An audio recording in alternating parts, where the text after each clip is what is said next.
and I've been really angry about it also. Yeah, she's just getting the point that like if the book exists and it's existed for a while, it's not really spoils because you've had the notion of. I have just been failing as a person. So you're saying that like because something's been around for a while, you can't really say spoilers because it's been around for a while and you just haven't seen it. Yeah, exactly. We're talking about book. What book are we talking about? Of spoils. Yeah. Oh. Well, again, and I'm not really sure about that because you could say that, but again, hold on. You could get spoiled on older books. Hold on. We're talking about like the TV series spoiling, like right now, going on right now. No. He was talking about spoiling something from season 1. Oh God, yeah. If you haven't seen it or read the books, that's what we're saying. Yeah, exactly. That's your own damn fault. No. Just I don't because I'm believe not that. on the well-off train doesn't mean shit. All right. Exactly. No, Hold on. I'm with him. I'm with Don on this. Just because you haven't seen it doesn't mean that you deserve to be spoiled. No. I'm not saying he deserved to be spoiled. I'm just saying there's a limitation of spoils. Yeah. Game of Thrones season 1 premiered on April 17th, 2011. If you don't know what has happened, exactly. That's what I'm saying. That's your fault. But also, I mean, it's not fair again, to just be mean and be like, well, guess what? This character dies. Yeah, no. Like, if somebody says, hey, if somebody prefaces like, I don't want to hear about it, I haven't actually seen it, I plan on watching it, then I'm like, okay, sure, yeah, no problem. Well, but yeah, I'm going to watch Game of Thrones, but it's more of like, it's inevitable that some things will get spoiled. I'm gonna today's say media something, and things like that. I'm gonna say something really controversial. Fuck the TV series. Just read the books. Oh, dude. Agreed. No. I agree. They're two different things. I agree. If they had come out, what they should have done, just change all the character names, don't call it Game of Thrones, and make the TV series. Would have been just as big, and would have been a great TV series that I would have loved to watch. But because they want to say it's Game of Thrones, at least put half the shit that is important in the entire fucking story in the world in the TV series. Well, for me, it's just you can say that, but it's like the Harry Potter thing all over again. Where it's to be fair, Harry Potter was very close to the books. Yeah, that's not a comparison at all. Probably actually. one of the best adaptations of it for sure. From book adaptations I've ever seen. To be 100% they missed some big stuff like that silver hand thing. Wait, are you going to spoil? Right. You can spoil Harry Potter right now too. Has everybody seen Harry Potter? I mean, all right, I won't say. I've seen up to the 4th movie. Right. See. Oh God, what is going on right now? Well, that's because of me. Like, after like the 4th movie, and I've seen like half of the 5th movie, like I became uninterested. Here's what happens. It's just Harry Potter's not really my thing. Hermione gets pregnant. Oh, my brother was reading it. Yep. Hermione gets pregnant. Everybody Dumbledore dies. Snape dies. We think it's Ron's baby. Okay, she has the baby. It doesn't have red hair. We find out it's actually Harry's baby. That's it. That's what happens. I mean, I spoiled the entire series for you. Yep. Becomes a Maury episode is actually also Ginny becomes a mass murderer because the whole Chamber of Secrets thing. It comes back. Yeah. You always mass murderer. Like back to what I was saying, it's just that you can't really say that one thing ruined the other because they're just two separate things. I agree. If you do not try and make the comparison, Game of Thrones, the TV series, is a great TV series, and Game of Thrones, the book, is a great book. However, because a lot of people are like, oh yeah, it's so good, because blah blah blah, and then I go, well, actually, that's not how it's supposed to happen. Yeah. Oh, so you're that person. Absolutely. You mean Mr. Technicality? I mean, have you fucking known, Jordan? Of course, he's that person. Here's the thing: there's a lot of whichever you read or watch first. That's the one which you tend to prefer. Kind of in. I think that is somewhat true for sure. Yeah, book always trumps television. But yeah, I'm almost 100%. It's always, especially if it obviously came out first. I can't think of an instance where it would have happened the other way, but yeah. Well, okay, but I mean, Trump series. So I think here's a instance. I would much rather watch a superhero movie than read a superhero book. Oh yeah, I would 100%. Do you mean superhero book or superhero comic? Book, not comic. I never got into comics, but I can understand. Are there superhero books? I'm sure there are. I'm 100% positive. Oh, there are. I mean, I know there's Star Wars books, that makes sense, but Now, Yeah, Star Wars it's the books. same thing. They're totally Star Wars books are pretty damn good, though, depending on who wrote them. Anyway, Yeah, we're like totally off subject. We should. You get know, back on this subject. Sorry. conversation Wait, has gone for a long time. We took a 15-minute break. All right, let's jump back into it. We can talk about Game of Thrones after the game, all we want, and Perfect. why I got all night. why so- they killed characters that aren't actually dead and all of that other stuff. Because they With did. half of this They call killed. not having They killed heard 3 it or characters watched that it, are that's actually fine. still alive, but it's okay. It's no problem. Don't They spoil. weren't liked on the TV. It's not spoiling. They're never gonna do it because they're already way past that part. Anyway, it doesn't matter. No, I don't want to know. Anyway, moving on. Bloody hell. So yeah, you guys have arrived in Nuln. I've described the city for you. It's this industrialized kind of like if we were to look at it, think and this is going to come from what I said at the beginning of the episode where I've been playing Fallout recently. It's the color tone of this city is very brown, right? Like it's the palette is not bright colors and you know like bright white streamers and the reds from Sigmar that Altdorf is. It's not like the deep blues and greens that Middenheim is from like Ulrich and all the gods that they worship. It's very brown and drab, but you can see immediately upon entering, anyone who would have this type of sense could see that the city is laid out like extremely logically, and every building is very sturdy. There's no like ramshackle huts. There's no like you know, just kind of thrown together, slapped together things. Everything has a purpose, and everything has like a significant structure point to it, which is cool because you know even in Altdorf there's the slums that have you know like basically cardboard boxes you know packed up against each other. Even cardboard doesn't exist, but you get what I'm saying. You know, just like scrap pieces of wood and metal strewn together to make a ramshackle house. Like that's kind of like in other cities. In this city, even in the slums, every building has been built by like good craftsmen.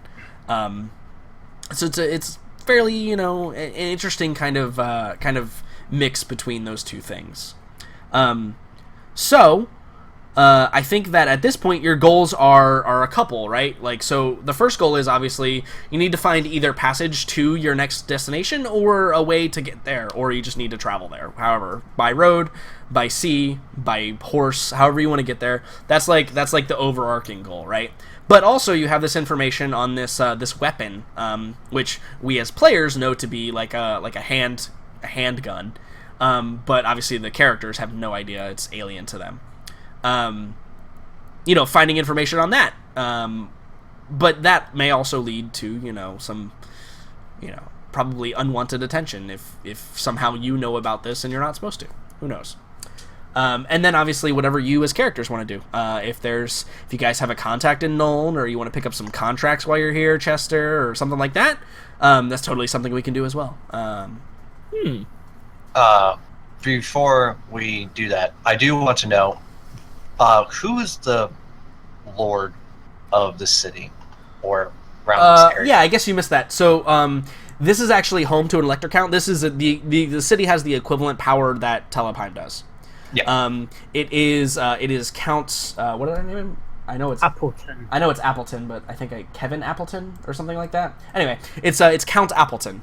And Appleton, we actually met him in last episode. He was transporting the so-called new weapon to Altdorf, presumably to present it to the Emperor to see what his he's ruling away. was. Yeah, he is away at this time. You guys know this as characters. Okay. Yeah. Was just wondering. However, you know, he's got tons of stewards and most likely a family, and you know, there's ruling individuals here, but the count is They don't himself. matter. I wanted him. Yeah, the count People himself we can- is away. Yes, More people we could threat. Kingsley. Okay. That's correct. That is a correct name. Thank you. I take notes. I don't. I appreciate you. I sometimes do. I should, but I really don't. I just try to remember everything. I That's what I lied. do. I lied. I'm sorry. I was just trying to be cool. Yeah, that's what I do. I just try and remember everything. Anyway, so yeah, so here's where I presented to the group of you. What do you do? What is your first stop? Do you guys split up and we do a montage? Do you guys coordinate, or do you guys have a conversation about that? Like, let's see that scene if that's something that occurs. Yeah, I think Morella would actually speak with the group, and she's like, well, she probably would just ask whether or not, like, how long they want to stay within the city before traveling on further, and then see what the group's answers are with that question. I think Arkady will probably say, like, we take little bit of respite in large city, no danger of river hydra trying to eat us, I think is good. But we should not delay and tarry too long. We do have a mission to accomplish. 2 days, then. He's like, oh, okay, 2 days. You seem a little put out by that, Arkady. Yeah, he did say What's like up? a week. Yeah, he did say like a week, right? So he's like, oh, rest and relaxation is hard to come by on the road. Perhaps perhaps 3 or 4 days, no? Like, maybe we make a few contacts in the city so that when we come back, maybe we can get another boat for free. If we Maybe do not not wish to waste look up much the- time in the city. Arkady's right. We should get moving. Let's make it one day. Right. He goes, oh, okay, 1 day. And he kind of like, you can see like he bows to like whatever Morella really wants, right? Because she's the focal point for this. Yeah, I kind of like look at Animal and I'm like, we do need rest. I say 2 days. Alright, fine. How about we make a wager? She looks at you and she's like, what is the wager? Let's see. And Vi takes some dice out of her pocket and rolls it around in her hand, and she says, depending on how we roll, we either stay here for 4 days or 2. She just simply looks at the dice and she's like, Arkady, what was that game that you mentioned before? Oh shit! What was it? The Russian chess? Yeah. Yeah. Google, help me. Google, come to my aid.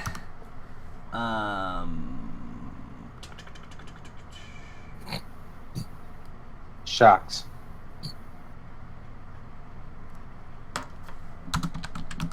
It's not helping me right now. See, it's actually just giving me chess. It's not actually. Because chess is chess in Russia too. Literally, literally, chess.com says, "Why are Russians so good at chess?" And I don't think that's exactly what I want. But yeah, so internet. we all know the game, the Russian chess game.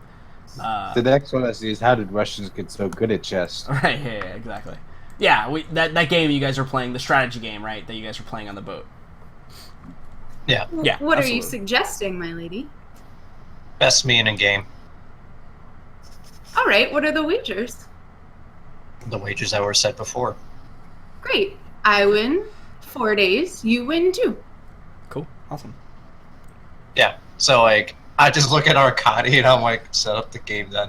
Yeah, I think he's like already pulling it out of his bag. He's like, okay, we do this now. So yeah, you guys set it up kind of like on the docks, right? Because you guys just setting up a game on the docks, and like the group of you's just like standing around, and like you can see people like loading and unloading things, and they're like looking at you, giving you strange looks, but they're not gonna say anything. You guys are armed and dangerous. Hey Chester, 5 silver on Morella. Vi turns around and looks at Chester like, oh yeah? 10 silver on Vi. I want 10. to stay here for a little. Deal. Alright, how about this? I'd like to throw my hat in the ring on this. It's turning She into raises a an eyebrow. betting ring. Oh. I bet 10 gold on Morella. Oh, snap. Interesting. I think I'm out. So I get the pot then. No. I mean, I still have the Red best. shook on. technically the pot wasn't established. Mm.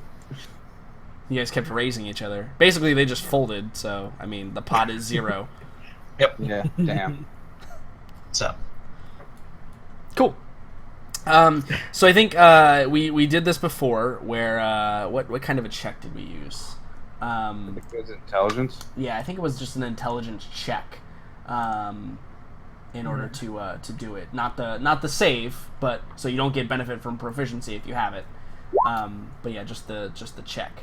But yes, obviously luck can apply to it. So what about proficiency with that set? Would that apply? Yes, but I don't think any of you have it. I do. That's why I said it. I don't think you have proficiency with that game. Oh, that game. Well, yeah. You described it as chess, so that's why I went with it. Well, I mean, yeah, it's not like it's that specific game, but like, yeah, I guess if you have it, but I think we established like while you're on the boat, like it was the first time you'd seen it, so how would you have gained proficiency? I think if anyone can argue proficiency with it would be Arcadi, right? Yeah. Okay. But yeah. So it's just straight in. Does inspiration work with a check? No, right? Absolutely, it works with a check. Oh my. Oh, I'm going to use inspiration. All right. Amazing. All right. Cool. So go ahead and roll off, guys. Intelligence check. Highest. May the luck be with you. Yep. Yeah, about that. All right. Well, don't fuck this up. Yeah. Jesus Christ. Boom. You have -2. So yeah. Still got an 18. So I have a +1. So Morella, you realize very early on that you're going to lose the game, right? Like, yeah, you just realize like you make a mistake, like you forgot one piece, like you just ignored it on her board, and all of a sudden she just takes like 3 of yours in succession. Yeah. So yeah, so you know pretty early on that you're going to lose the game. Yeah. Do you like, and because you know this, and like obviously Vi, you're the opposite, right? You realize that you're gonna win pretty early on. Morella, do you say anything like during the game, or do you just like pure determination, grit your teeth, and like try and play it out as hard as possible?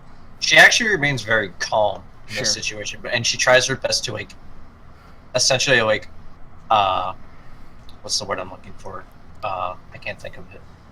Like reassess her strategy every time she's losing a piece and things like that. Yeah. So she's trying her best to win, Sure. even though she knows it's almost like a futile effort. Yeah. And when like it's getting to the point where it's like down to the last piece, and you know, like she still like plays the game and doesn't say anything though. She remains calm and collective. Sure. I suppose. Until Vi takes the last piece, and then she's like, "Very well, we go for 4 days." Sure. And Vi, during the game, like, how are you portraying it? Are you like, you know, what's your approach to when you know like you're gonna win, right? I think that Vi is very good at reading her opponent. And since she is clearly not, you know, hurling insults or anything like that, I think she probably would match her tone. Really freaking smug, but so I think that she would just say, "Great, 4 days it is then," and then she would just stand up and turn to Chester and say, "Let's go find some fun." Oh yeah, all right. Yeah, I think Arcadi like looks at you, Vi. Like I don't know if he would have like if he's impressed or if he's a little bit like a little bit disappointed that you didn't have to beat her that bad, because obviously Arcadi's the master of the game, right? Like he saw it from like the turn 2, right? Like what you were trying to do. So yeah, it's probably a mixture of that. It's probably a mixture of like, Vi, you didn't have to beat her so badly, but also like, that was pretty good. You know, that might have beat me if I were in Morella's place, kind of deal. Yeah. Oh, Vi takes her wagers very seriously. Mm-hmm. She would not have backed off. Yeah. So do we get a scene of of Farron handing over 10 silver to Chester? I think do. Just a very mournful look on Farron's face. Yeah. Just keep it kind of secret and in the background. Yeah. And then I also give 10 gold to Chester. Oh, okay. All right, Okay. what's this from? Okay. I made the bet. I said Morella was winning. I was wrong. Simple as that. Vi says, "Good man. I guess this will pay for drinks for tonight." Maybe half the night. Right. Let's be honest here. We'll see how long it takes us. Enjoy your stay. Yeah. So you guys finally head into the city to find an inn. Let's see. I actually tell Hannibal to go find the inn. Okay. Morella will be wandering for a bit. Sure. Alright, I send She Puck has yet up. to see the city, and she wants to Enjoy it per se. You know, this will be the second big city besides your home that you've been to. I'll tell Morella that I'll send Puck to do it because I also want to take a look. She just kind of like looks over and she's like, "You're going to send her to get the room?" Not to get the room, but to find a good place. When she finds one, I'll go over there and get the room. She nods. So yeah, I join Morella for a little bit while Puck finds a good-looking place. Cool, awesome. And the place that she finds is called the Galleon and the Knoll is the name of the place. The Galleon and the Knoll. And for those of you that may not know what those are, Galleon is a ship, by the way, not the coin. It is the ship. Why is 20 so small? There we go. That'll work. Is white gonna show up better? Yeah. Oh, I don't know. Yeah, we'll leave it at white. It's fine. The Galleon and the Knoll. Actually, here, I'll just make it the same color as the thing. Wow, did I spell Knoll wrong? Jesus, I'm bad at this game. Amazing. Disregard. Yeah, see, it's been G the whole time. You guys just didn't even know. See that? Cool. I mean, I did, and I was like, yeah. So the Galleon and the Knoll is going to be like it's mid to upper class. It's not in the slums. It's not necessarily in like the high mark zone. So it's like the perfect place to stay. You can get a mix of everything here. Alright, I break out for Morella, then go get us a room when Puck finds it. Yeah, but you guys are looking around the city. So where do you go? There's all your general like parts of the city. And you guys arrived with enough time to explore whatever you want. So where's everybody going and or doing? Morella's going to look for I would say an isolated tinkerer. Okay. All right. So you're gonna go over into the like the like crafting district, which I think is like this area up here. That's the thing about Nuln and all of the lore. It doesn't actually have a whole lot of stuff to figure out, so we're just gonna make it up as we go along. So I think like the best part. This up here is probably like the crafting district. Mm-hmm. Text. So yeah, she'll find like a spot that's like more like. Think of it as more of like a pop and shop than or a mom and pop shop than a like bigger store type of thing. Yeah, so like yeah, more of sure, like a private type of thing. Yeah, I think that you could actually find one that's run by a so the other thing I did mention about the city that I think I mentioned before, but I didn't mention like currently, it's almost entirely populated with dwarves and humans. In fact, other races here they stand out because there's just none. There's elves are just not even here. Like they barely even exist here. So those of you of fairer skin and or closer to fairer skin at least, you probably stand out a little bit here.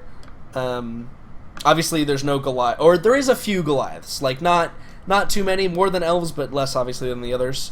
And halflings are kind of in the same level, like more than elves, but much less than any of the other races, except for Goliaths are about the same part. But you can probably find one that's run by a halfling. That's a little more, like you said, mom and pop. It's more the feel to it.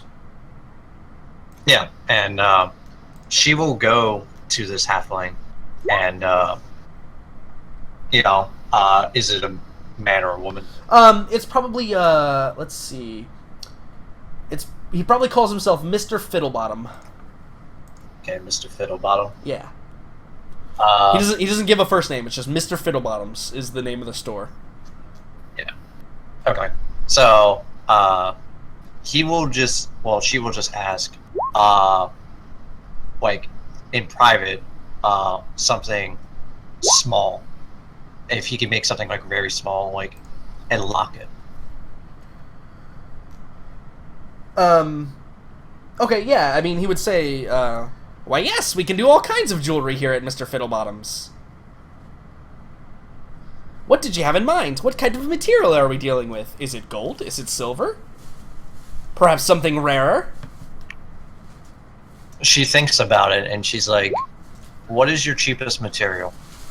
Well, we have many fine silver collections. Here, let me show you. And he brings you to like a not a glass case, because glass doesn't exist. Well, it does, but it's very rare. But he brings you to like a lockbox that he opens up, and you can see like he's got a fair amount of like jewelry and like stuff prepared already. Yeah. She's like, no, I want something handcrafted, not already made. And she asks for like a very plain and very not very shiny type of silver. Okay, yeah. So he's like, you want something matte? Okay, hold on, let me get something to draw with. Perhaps we could make a sketch. And he grabs like an ink and some quill, and he like you guys sit there for a while, like drafting out exactly what you want, right? Yeah, and sure. I'll send you a message about what that while the others do what they want. I have a feeling what it's going to be, but yeah, absolutely. Sure. Cool. Hannibal, yeah, I think that, I mean, similar to, like, I know how to say hello, how are you in Spanish, but I don't know the language. I think that, yeah, you would totally be able to do that. Cool. Anyone else want to do anything while they're here? I mean, I thought it was pretty clear that we're going to the biggest and best bar in this entire city. All right, so I'm actually gonna create a new place because I have a feeling you guys are gonna wreck this place, and I don't want it to be the same inn that you're currently fantasy bar name generator. There we go. Let's see here. Piggly Wiggly, the best name ever. Actually, the Piggly Wiggly is not a chain yet. If you guys had stayed in Middenheim. If you guys had stayed in Middenheim to get the Piggly Wiggly to be a chain, then maybe it would happen. Mm-hmm. Yeah, I Shame. mean, I think that the Cup and the Sword is probably the place. And like, it's a bar, and like these are craftsmen people. They like to drink. Are you looking for like the most expensive bar in town? No, I think we would stand out a little bit. But we don't want like the seediest either. You want like the rowdiest. Middle ground, yeah. Where the fun people are. The fun people. Okay, I got it. Perfect. So I think that's probably gonna be over here. I think it's gonna be this building right here. Text 26. It's gonna be the Cup and Sword. Yes, I know it's in blue. I'll change it. Don't worry. Have no fear. It's 32. Yeah, there we go. Let's change it to yellow. Cool. Cup and Sword. So that's where you and Chester are going? Yeah, sorry. Got your name real quick. Yes, absolutely. Cool. A rascal duo. Yeah, and I think that in the absence of Liam, he's probably just going to go kind of do whatever you do, Farron. So what are you doing? Well, he wouldn't be doing what I'm doing, because I would be meeting with some of my shadowy brothers in this city. Oh, okay. So maybe he goes. Maybe you like say, "Hey, go set up rooms," and he'll go to the Galleon and the Knoll to set up rooms for you guys. He would kind of guess that I'm going to. You give him the wink and the nudge, right? Because he's seen it before, right? Like that. Hey, I'm gonna go put some work in, and he goes, okay, yes. I go find drink and nice room for us. Exactly. Yeah. Cool. Awesome. All right. So Hannibal, what are you doing? How are you exploring said city? Would the Bronzebeards have mentioned any other Dwarven clans while I was with them that they might know of? Yeah, I mean the big ones, right? You know, like that any that they were particularly on good terms with. I think that. So the things with dwarves, right? All dwarves are on good terms and also horrible terms at the same time. Like I don't think there's necessarily like rivalries per se, because the dwarves are pragmatic enough that they know they have to kind of stay united because they're outnumbered, right? So like a dwarf might hate another dwarf, but at the end of the day they're still a dwarf, and that trumps kind of everything else. So they'll always pick dwarf friends over other friends. Right? Yeah, exactly. And not only that, but I think that too the way that the Book of Grudges. So the Book of Grudges is a book that's kept by the king, and anyone who wrongs the dwarven people gets put in the Book of Grudges. There wouldn't be like another dwarf clan in the Book of Grudges, right? They'd just be killed, like, or run out of town, and their names would be erased from the Book of History, right? So there's not necessarily like any dwarves that they would be better and or worse off with, is what I'm getting at. Like, okay, well, knowing that you have history with dwarves and being a dwarf friend is going to get you some pull with any other dwarves that you find, essentially, but not to like the level of like, yeah, we're clanmates or something like that, unless they're actually clanmates, right? Like that's... Yeah, can I actually see if there's any like Bronzebeards in the city? Sure, I think that it's going to take some checking, because like, sure. Also, you have a little proof, like you probably have something, or like a phrase or know something that would like get some dwarf to trust you, but like they may not know if there's any Bronzebeards around, right? Because this is a heavily dwarven populated city. So I think that probably an investigation check would be served the best here. 22. Okay, yeah. I think that you find that Bronzebeards have not been seen in Nuln for quite some time. But there is regular requisition requests from them, because Nuln is obviously a heavy industry city, and they ship stuff to pretty much everywhere in the Dwarven Kingdom. So you could maybe find not a Bronzebeard itself, but maybe like the people who sell and or make stuff for Bronzebeards. Yeah, I'll just go over there and see. Sure. I just want to get on friendly terms with dwarves at the moment. Yeah. So you're just making the rounds, doing the friendly stuff? Yeah, I guess it might... I lived with them for years, so I guess it might be just a way to say that, like, hey, hi, from the Bronzebeards personally, something like that, Right, yeah, you approach it, like, more diplomatically, right? Like, hey, I stayed with the Bronzebeards for a time, et cetera, et Maybe cetera. go drinking with them for a little bit, Sure. Because I know how to earn them dwarves' trust. Yeah, you got it, man. If you offer to buy them the drink, they will automatically think you're an okay person. Yeah, cool, awesome. So you can definitely do that. I think one of them, his name is probably Bran. Let's say Bran. Yeah. He's probably like, "Ho! Matey, we can go to the Cup and the Sword. I heard they're having a rabble tonight. Somebody's been spreading rumors that there's going to be some type of party. I'm always down for a party." Yeah. Sure, I'll come by. Let's go take a look. Yes.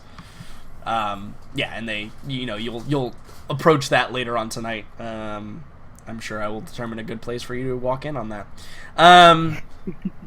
So Morella, we know what you're doing. Farron, let's jump back to you. So, do you have any direct contacts in the city, like anyone that you've actually spoken with before, or is it all going to be like a third party, like? Yeah, obviously I've got a thieves background, so I obviously can get at least attendance with some of their lower members to perhaps reach higher up. Yeah, and you're going through your thieves contacts, not necessarily your like bardic contacts. Yeah, this is definitely thieves work. Sure. What are you looking for? Are you looking for something specifically, or just like to be like checking in, like, hey, I'm in the city? Yeah, more checking in, saying I'm in a town for a few days. Wonder if anything going on. Whether you need some help with some heists. Yeah, sure. Yeah, you say that all in thieves' cant, I assume, so that Yes, it comes across more generalized than like, hey, do you need anybody to steal some shit in the city? 'Cause I'm of course. While in a public place. I'm good. I'm real good at stealing shit. Yeah, I assume you say it a little bit more obtuse than that. Of course, yes. Yeah. So I could steal. Right. Yeah. I think that they say, they're like, oh, he probably looks at you and he's like, he gives you a little wink and he's like, I heard there's gonna be a hall over at the Cup and Sword later. Lots of people, lots of eyes not looking at their purses, if you know what I mean. I think I catch the drift. he nods and he like gives you a smile. This all toothy grin. Yeah, cool.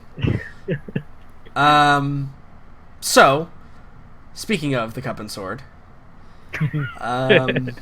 Chester and Vi, since I've basically just forced you to throw a party at the Cup and Sword, how do you guys prepare for that? I mean, we have a pocket full of gold. I didn't really force you, per se. I just kind of ran with the idea that you had initially. I mean, you assumed correctly, right. I guess. Exactly. That was our plan. So, yeah. So, I mean, Vi's feeling lucky after that game that she just won. So, she's going to go and get some of the locals to throw a party. Yeah, so of course, because we don't want to spend our money doing it. Right. No. So under what guise are you, like, how are you telling people, like, what's going to attract people to the Cup and Sword tonight? Like, are you saying there's going to be like a celebrity, or like is it just like, hey, because like if you just tell them, yeah, everybody meet up at the Cup of Sword tonight, everybody's gonna be like, yeah, why? Like, everybody goes to the Cup and Sword every day. Like, what's so special about tonight? Why should we go to the Cup and Sword tonight? The magnificent Chester's going to be there, obviously. Oh goodness! Fantastic, yeah.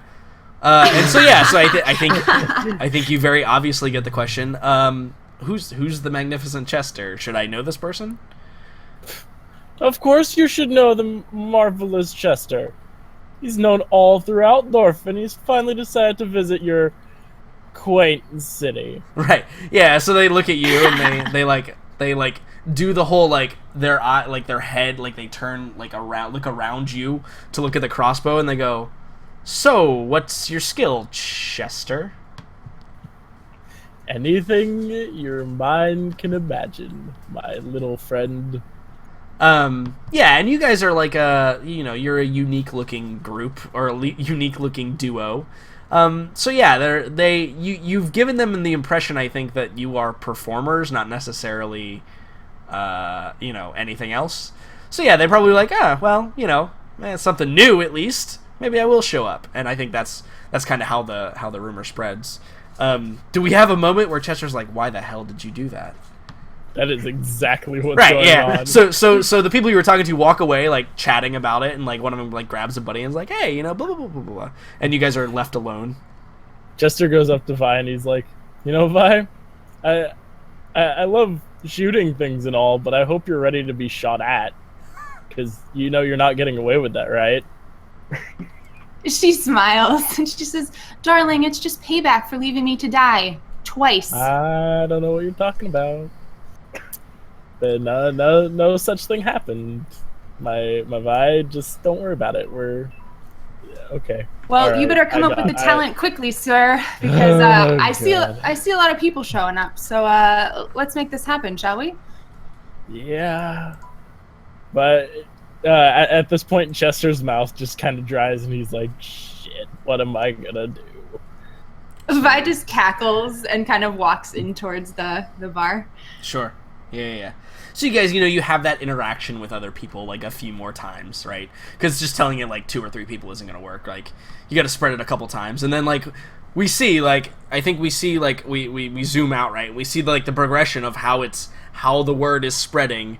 And we see, like, we see the thief guy talking to Farron about it, and Farron nodding. No. Well, to start off with, Vi probably uses her magic to project her voice so that the several, like, surrounding streets can hear her announcement. Yeah. And then obviously it could go from there. Obviously, yeah, absolutely. That's great. So everybody's like, oh, what's that? That's interesting. Yeah, and then we see it, like, progress over to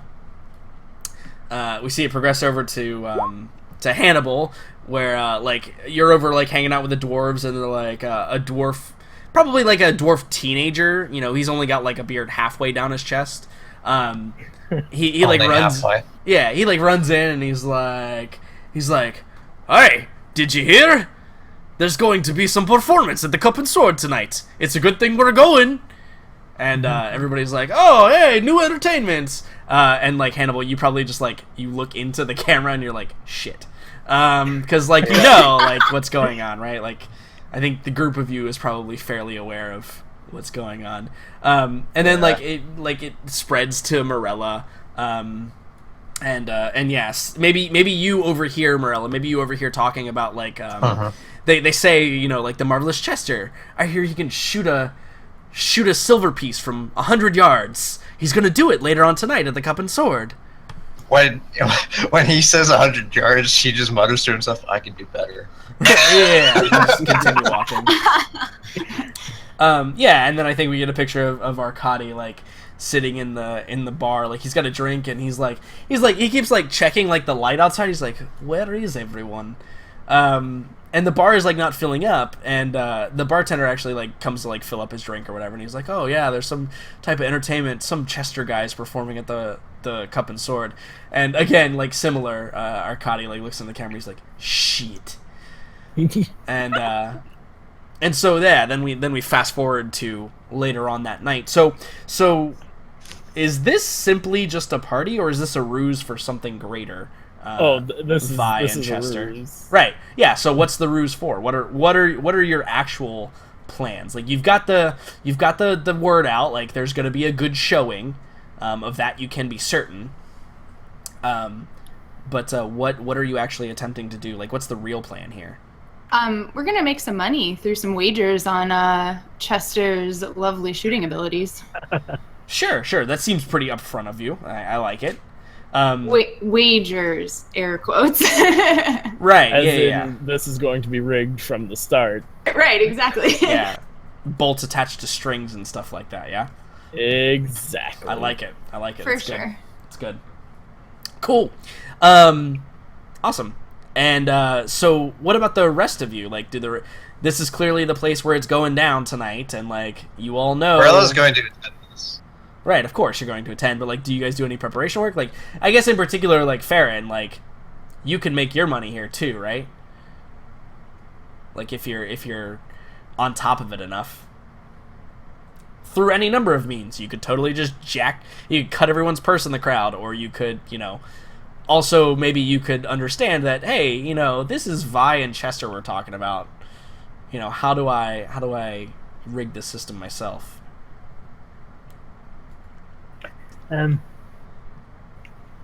I obviously know they've got their own thing, so as much as I'd like to ruin their shit, I think it'll just be more simple means of making money to further my standing with this group of nefarious people. Sure. So you're not gonna like play dramatic music for them. Instead, you're going to, kind of solo what's going on here. Yeah. Cool. I like it. Because I can see like just it's like you start the drum roll or something. But yeah, I like the more reserved Farron approach. I like it a lot. Cool. So I think Hannibal, you hear about it, obviously. What do you do? Like, you're gonna go there with the dwarves at some point, but like, do you have any preparation that you do before you do that? I tell Puck to get ready. Right. Because I'm probably gonna be using her a lot tonight. Right. Sure. Absolutely. And I make sure, and I don't know if I can do it. I make sure to not let it be known that I know these people that are going to be performing. Right, yeah. You build into the hype, right? You're like, oh, really? Yeah. Who's that? Like, where did they come from? Yeah. Yeah. Cool. Morella's going to do her own thing.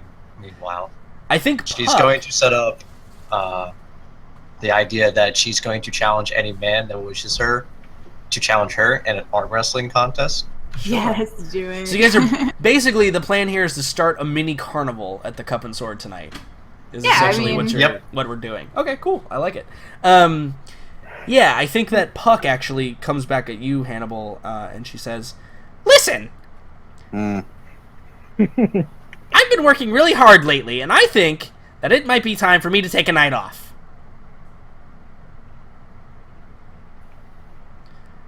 How about this instead? I shot a Hydra! Yes, you did. Yes, you did, Puck. That was good. I'm doing those telepathically. Yeah, right, obviously. How about this? You're going to get a night off these next 3 nights. All I want is for you to be on guard this night, and I'll even buy you a 2 gold worth dinner.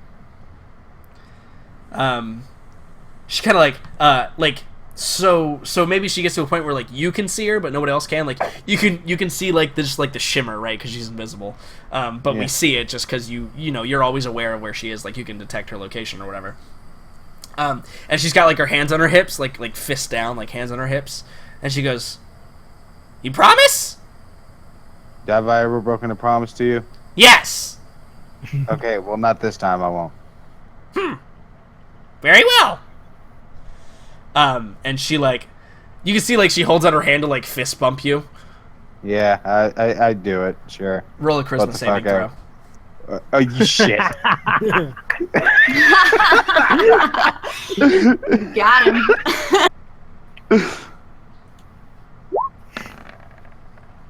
Yeah, your general emotion I think is amiable. Like you well, probably like if it's like whether I'm gonna do it or not. Yeah, I'm going to buy her a 2 gold worth lunch. Sure. Yeah. Dinner. Yeah, cool. And I think like she nods. She says, "Okay." All right, good job, sweetie. Cool. Awesome. All right, yeah. Amazing. So, I think that. Oh wait, hold on. I can't. You What? forgot. You need to use heart sight. Oh, yeah, I didn't click it. I'm sorry. There you go. That's great. I changed it. You did. I like that one a lot better, actually. Cool. So, fast forward into the night. How do you back to Vi and Chester here?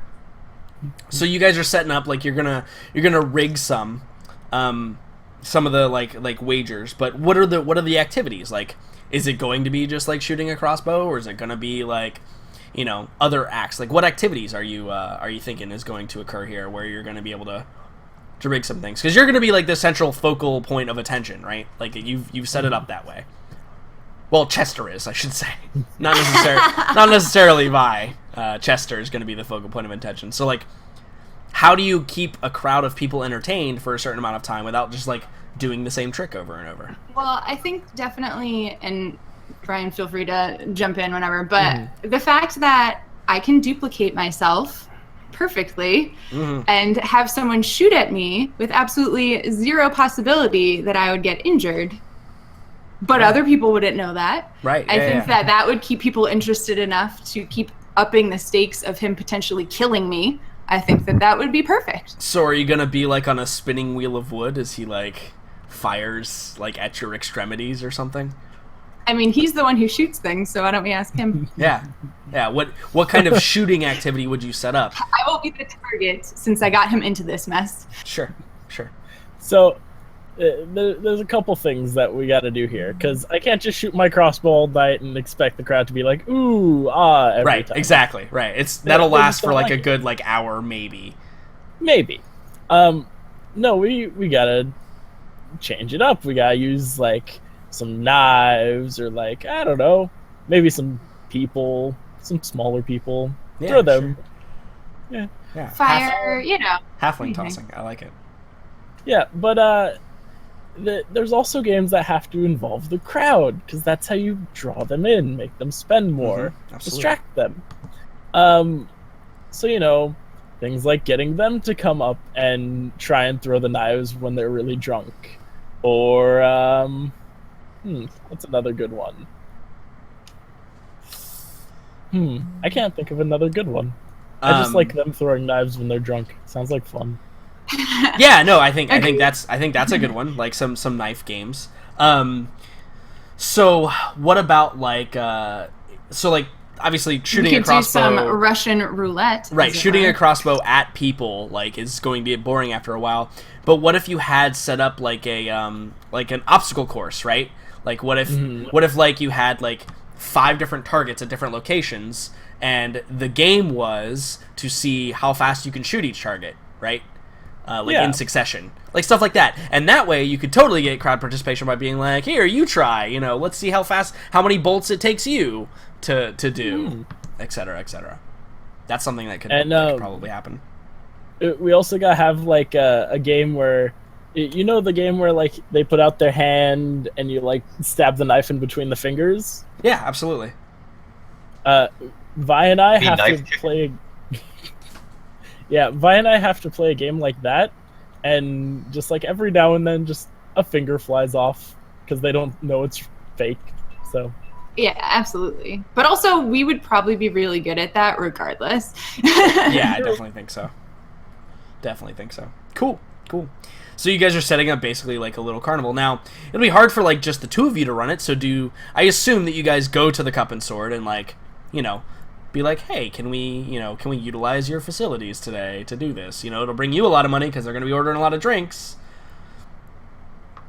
Like, set it up like a legitimate business deal, or do you... Because, like, this also is going to require space, right? Like, nobody's really going to, like, care if you're, like, out in an alleyway or whatever shooting crossbows and throwing knives and stuff, but, like, if you want to be out in, like, the actual street, because you see the Cup and Sword is, like, right by an intersection, right here, you know, it may require something like, a little bit more official than just, like, set up stalls or whatever you're going to set up, you know, targets.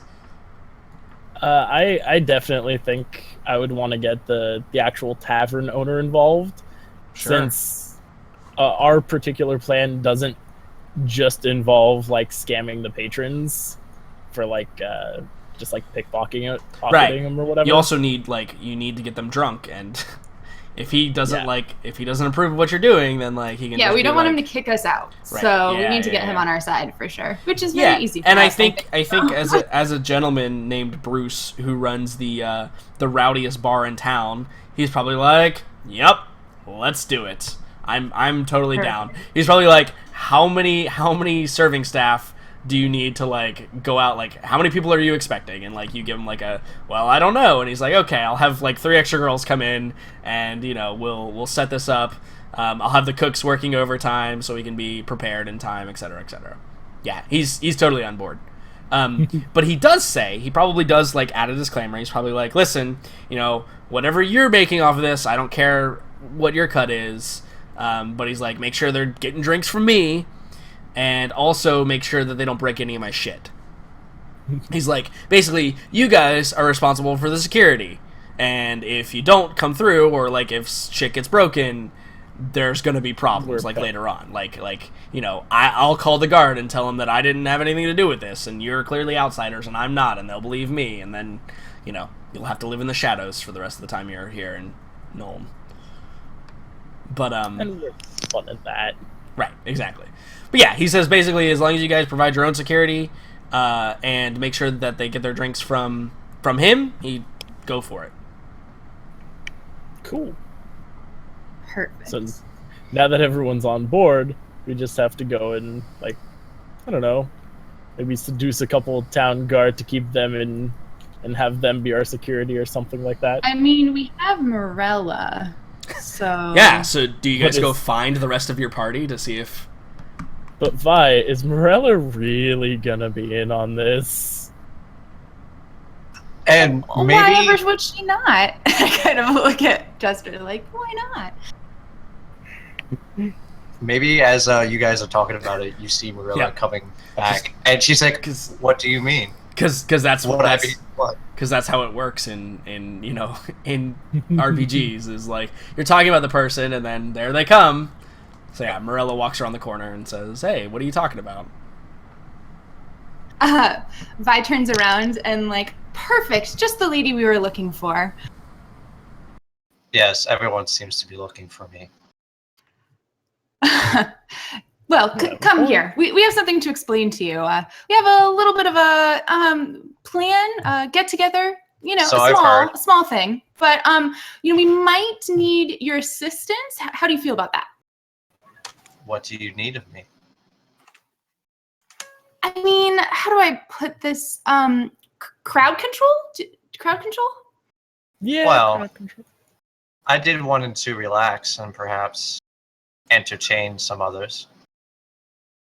I mean, feel free to do, you know, whatever it is that you would like to do tonight.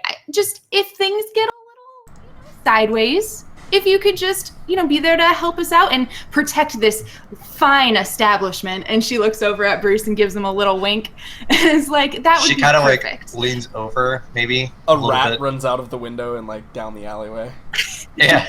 And she's like, sure. I think I can do that. Why, thank you. And I turn back to Chester and say, see, we're good. I guess we're good. All right. Let's start setting up. Cool, yeah. And I think even Bruce, he'll probably like, he'll like some of the girls that are working, like they'll help set up like maybe like a drink table outside where like they can have like pre-made drinks and give them to people. So yeah, this is turning into a huge thing, and like because Bruce is on board now, right? Like he grabs a runner and he's like, hey, go tell so and so we're having a big party tonight, etc., etc. Yeah, and maybe the three of you that are currently on scene, maybe you get the impression that this might be pretty big. Like, this might be bigger than we were hoping for, but maybe that's a good thing. Who knows? Maybe it'll turn into a downright, good time. Or we will actually really be leaving in one day. Right, exactly. Either or. I mean, that's fine. Morella gets what she wants then. Cool. Awesome. So you guys set up. You have like your, you have your like spinning wheel or something. I'm sure you can find something like this. This is Nuln. There's everything in Nuln. And you find like maybe you find some bags of like bags of hay that you can like set up in different locations and like paint a target on them for like target practice or whatever. You probably like get a couple apples, for the quintessential William Tell moment, where you guys shoot an apple off the head. I mean that has to be done at least once. And then like Chester, you begin setting up like your rigged, right? Like your rigged stuff, like have it so that like if you like you tie strings to like the like I think that'd probably be like the smartest way to do it. I don't know how you would actually rig a bolt to actually hit a target if you weren't actually shooting it. But maybe just like rigging strings to like certain parts of like the targets so that the bolt always goes there, or at least has a better chance of going there. Or maybe it's like this. Maybe instead of that, maybe you just sit out there and practice, right? Maybe like after the targets are set up, you just practice a lot so that you're really, really like good from like this exact location to that exact target. Like you've got that distance, you've got the draw, like that's more Chester style. I think so too, yeah.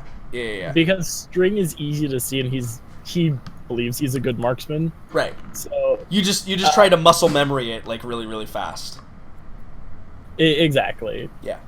I think that because you guys intentionally are like trying to make sure that you're rigged, I think you could probably have advantage on like most of the games that occur, most of the roles that occur later on, just due to that fact. But if other circumstances interfere, then maybe you have to change what you're doing. If you want to do more dangerous stuff, or if something else happens that.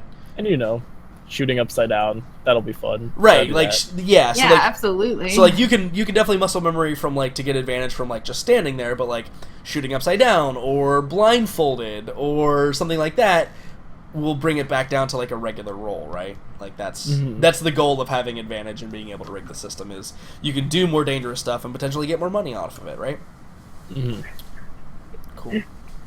Potentially. If no one steals all their money first. So, Farron, how are you setting up for this whole night? Because, like, you probably arrive and you probably see, like, preparations, and, like, for a moment you're probably like, how the hell did they set this all up so fast? But, so what do you do? Do you, like, pitch in? Not so much. Sure. Of course, I'll help out with bollocks. Sure, yeah. Do you, like, then do you, like, case the place? Yeah, so Sure. kind of figuring out the best spots for some of my newfound friends to be at to... Yeah, because you're going to recruit some help, right? Yes, Cool. exactly. So like the bar's over there, that's where most of the drunk people will be. The betting will be over there. That sort of thing, yeah. Yeah, there's probably definitely like a betting table like set out. That was a specific thing. Cool. So yeah, just more casing out this part of the section. Let's see here. You've probably done something like this before. It's probably something you do somewhat naturally. Yeah. Make me an investigations roll. I wish tactics was on here, but it's not. Make me an investigations roll, but you can base it on you can totally base it on wisdom, not intelligence. Okay. It's not gonna be very hard, right? Because you just have 17's great. Yeah, I think definitely like you find an alley and like you see that the betting table like has a really good blind spot, or you see that that the drink table is like really easy to like hard to like see underneath. So like if you wanted to like snatch fallen coins or something like that, or like the locked box has a hidden box under it that he can just kind of leave with. Right, yeah, you can cut a hole in the bottom of the lockbox or something, or like cut a hole in the bottom of the table so that coins like just you can snatch coins from whatever it is, whatever your creative mind can think of. That will come up with that. That's what you find, basically. Brilliant. Cool.